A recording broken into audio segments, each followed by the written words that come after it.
Right then, Grandad, the little Bond. Other than the Cortina, my favourite car. Beautiful.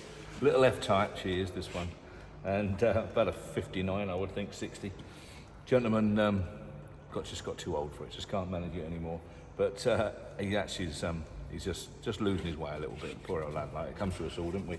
And anyway, I went and picked it up, and it's beautiful, isn't it? I mean, it's lovely. Done a nice job on it, and all the rest of it. And I said to his wife, where's the top? She said, a slight problem there. And I said, go on, what's the problem?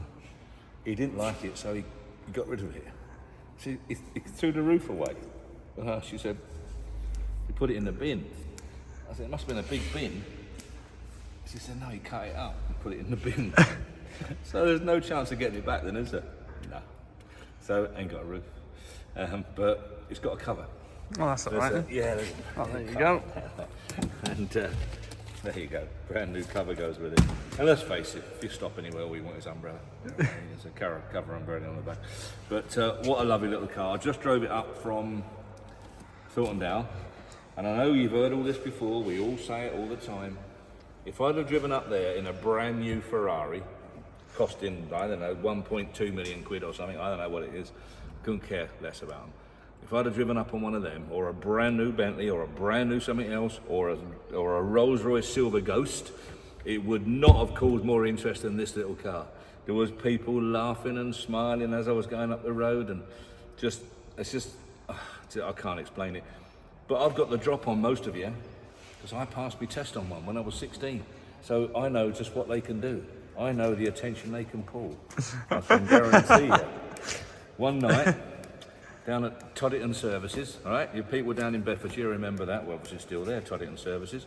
There was three fellas, three of us, Gary, Keith, Gary, Terry and myself, and two girls in it.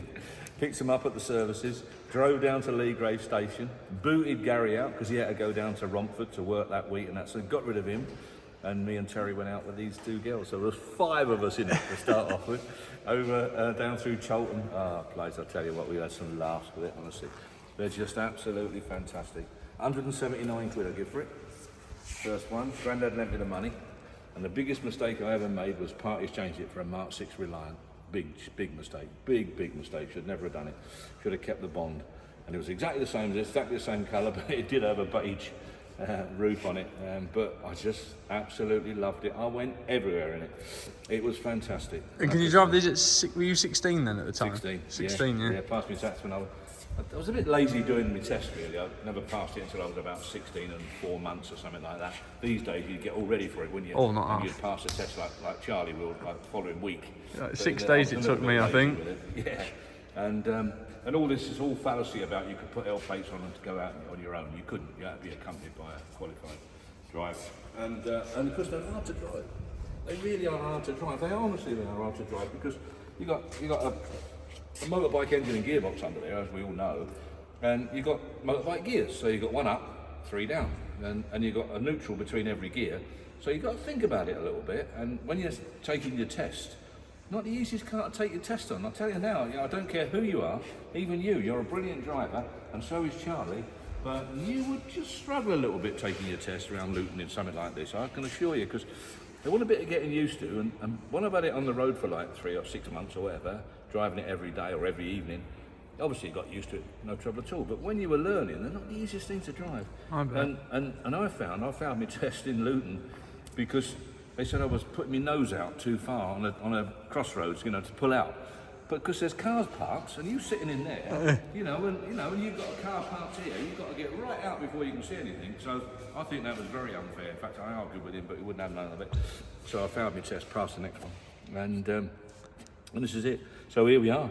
She was fantastic, beautiful little car, bright red as you can see, lovely red interior. All this is correct. It's just gorgeous. And I just started, no reverse gear. It's not working, but you turn the engine the other way and you've got 4-speed in reverse, see? But anyway, it's not working, but it don't matter, just push it. But we've never, mine didn't work either, but I've never had any problem with it at all because you can nearly turn around its own length. Add maybe about a foot either end and you can turn around in that length and that. And, but it's a beautiful little car. I just drove it up from Thorntondale, like I say. I didn't give it too much because I'm a bit worried about the bonnets. There's not a strap on the bonnet, and my advice to whoever buys it, seriously, is put a retaining strap on there, you know, a safety strap. Both sides obviously match it up, or at the very least put a pull tie on it or do something, because they have a habit of blowing up. And when, the bonnet I mean, and when the bonnet blows up, it just rips them apart and it's just gone, like, 'cause it's so light. So my advice is just do that, and it might save you a bit of heartache. But yeah, there you go. I mean, condition-wise, it's lovely. I think it's the best one I've seen in recent years.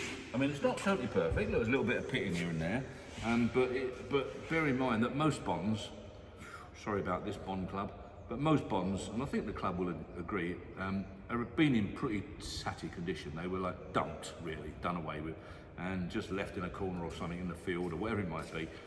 So when they did come out and were restored, they showed the signs of being abused and that. This one don't really show that. It's very good. So I just drove up there, like I say, didn't take it above about 40. They will go 50 mile an hour though. They're quite nippy, and even with some girls in the back, big old girls. But my advice is just use it nice and steady, but use it regularly, and then you'll have no trouble with it. This just started beautifully. I mean, if you want, while it's on video, I'll just start it quickly for you. Put that back in there. Funny little hammock in the back there. And should fire up straight away, I should think. Battery's a bit low, isn't it? Oh, come on, yeah.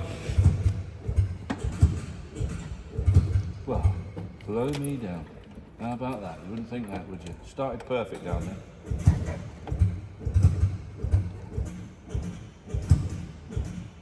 No. She wants to pack on it, I think. I'll turn the petrol off. Maybe that might be it. Oh. Yeah, I'll turn the petrol off. Battery's too low, isn't it? Yeah. It did start perfectly right down there. Honestly, it started and ran. I didn't have to jump it. My battery was underneath there, but I think he's moved it somewhere. And I haven't looked, so I don't know where it is. But anyway, it wants charging up. We'll maybe put it on charging and get a minute. But the engine was sweet as enough. Gearbox beautiful. Brakes were nice. Can't fault it. Good.